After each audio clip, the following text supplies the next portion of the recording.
उनका कहना है, वर्तमान विधायक का कहना है कि बख्तियारपुर राजद का सीट रहा है, था और रहेगा। ये उनका चैलेंज है। देखिए 2015 में क्या हुआ था उनका चैलेंज का, उनसे पूछता हूँ आपके न्यूज़ चैनल के माध्यम से मैं हाथ जोड़ के पूछता हूँ कि माननीय विधायक जी 2015 में कहाँ गया था चैलेंज आपका, और फिर वही स्थिति जो है 2025 में दोहराने जा रही है। आपको जो यही अहंकार है, यही अहम है कि आरजेडी का ये बपौती सीट है, यह बपौती जो चलने वाला नहीं है। 2025 में निश्चित ही आपका बदलाव जनता करने जा रही है। 15 में बोले कि उस समय परिस्थिति थी, जितेंद्र जी चुनाव मैदान में थे, इस वजह से जो है।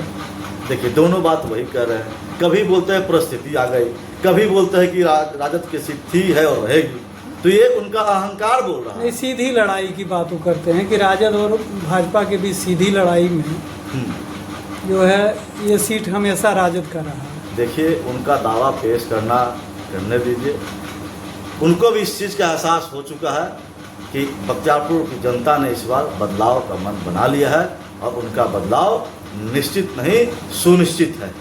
चुनाव को लेकर क्षेत्र की जनता से आप क्या कहना चाहेंगे? देखिए चुनाव को लेकर हम जनता से यही कहेंगे, जनता बहुत समझदार हो रही है।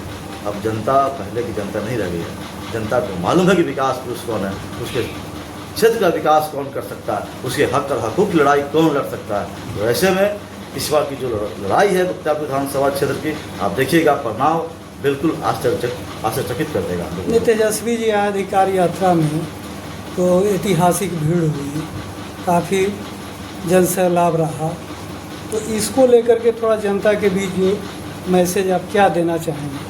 देखिए तेजस्वी जी जो जन अधिकार यात्रा कर रहे हैं, मैं समझता हूँ कि उनके पास कोई विजन नहीं है। आप मुझे बताओ, मैं पूछता हूँ कि वो जन अधिकार यात्रा के दरमियान बिहार को लेकर उनके पास क्या विजन है, क्या मोटो है?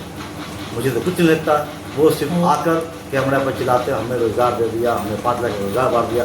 भैया जब आप सरकार में थे तो क्यों नहीं रोज़गार दिए भाई? जब आप नीतीश जी के साथ जब अलायंस किए और ये सब प्री प्लान पहले एनडीए हमारे सरकार का पहले से किया हुआ था, आप उस समय क्यों नहीं दिए जो अभी आपकी याद आ रहा है? और जन अधिकार यात्रा में आप कहाँ बात कर रहे हैं अधिकार की? आप तो सिर्फ कभी कलम फेंक रहे हैं। आप मुझे बताओ, आप कोई भोज भात करते हो, बहुत सारा भीड़ आता है, तो क्या सब कुछ भोजन फेंक कर देते हो?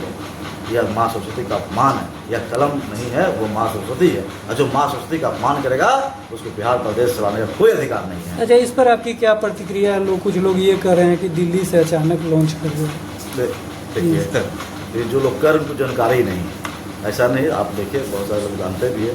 हमने 2022 में ही जो है गंगा माँ के तट पे हमने यज्ञ करवाया, और आप जाइए जहाँ भी आप जाइएगा, अभी आप दनियामा में अभी मैं होकर आया हूँ, आप वहाँ भी जाइए या पब्लिक ओपिनियन आप लीजिए ना, मैं जनता के बीच था कि नहीं ये जनता बताएगी। लगातार बने हुए हैं हमारे दादा, हमारे पिताजी, हमारे चाचा, और अब मेरी बारी है।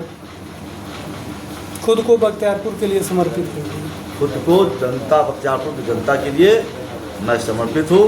मेरा एक ही विजन है अभी कि मैं बख्तियारपुर विधानसभा को नंबर 1 पर लाना चाहता हूँ। इसके लिए मुझे कितनी भी लड़ाइयाँ करना पड़े, कितने भी पूंजीपतियों से लड़ना पड़े, मैं डरने वाला और डिगने वाला नहीं हूँ।